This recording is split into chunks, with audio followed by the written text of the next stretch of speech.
Yeah, mga boss, at good morning, good morning. Yeah, okay, at update na ulit tayo. Itong block 34 ng Linea project natin ng interior at fencing. Update na rin natin. Okay, papabakbak na natin yung hamba dahil bumili na tayo ng hamba para sa main door. Okay, at nandiyan na rin yung pinto na nabili ng ating client. Okay, tara, samahan nyo ako at check na rin natin itong unit. Let's go. Yan, ating hamba. Yan, yung hamba natin malapad na. Yung binibili natin 5 inches, kaso halos nasa 4 inches lang din. 6 inches lang binili natin para sure na 5 inches. Yan, yung hamba natin. Dahil mabigat yung ating main door nung nabili ng client. Ito, na-flooringan na.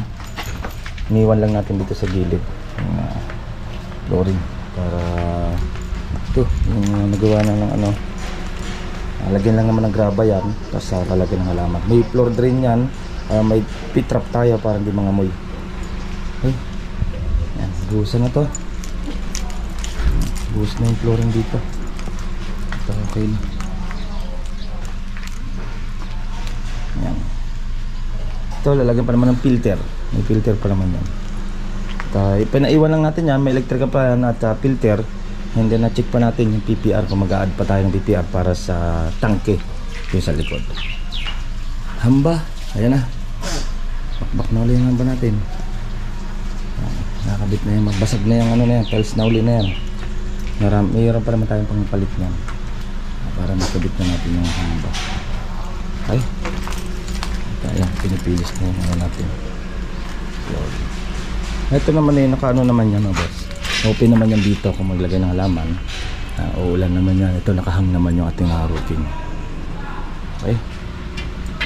Finish muna natin to. Yan ba? Tapos ano natin to. Yung finish na natin yung kulay. Okay.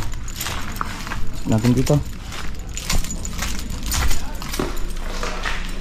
Ito naman. Yan, so bakbak tayo. Bakbak tayo ng mga... Ito na yung hamba. Yung nabili natin. Yung pinasok. Yung wood plank, okay na yan. At top coat pa ko lang ito. Yan. Ayun, bago pa lang. Ganito, hamba okay na rin. Sa storage, pwede na rin kabit pag natapos. Ito na yung hamba. Yan. Ayun, pinto. Okay. Yan, ganito nga pasilip tayo. Ito na lang may iniintay ko yung dito sa amin na basag na rin naman yung tiles dito yung tatamaan sa atin naman.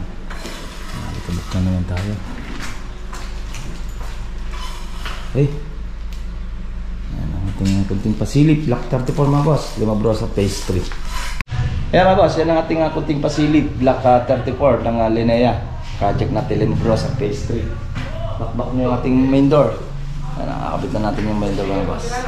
Okay, next pasilip natin, Jasmine. Siguro block 22 naman ating pasilip. Hanggang dito na lang at ingat-ingat tayo.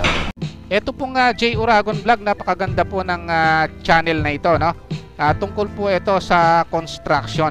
Actual construction po ang channel na ito, no? Pag pinanood nyo po ito, panalo po kayo sa channel na ito. Napakaganda po ng mga video niya. Lalo na pong magaganda, no, yung mga iba't ibang design niya. Kakaiba po yung mga iba't ibang design niya sa mga kisame. Subukan nyo pong panoorin J Uragon Vlog na ito. Matutuwa po kayo pag pinanood nyo po yung mga video niya.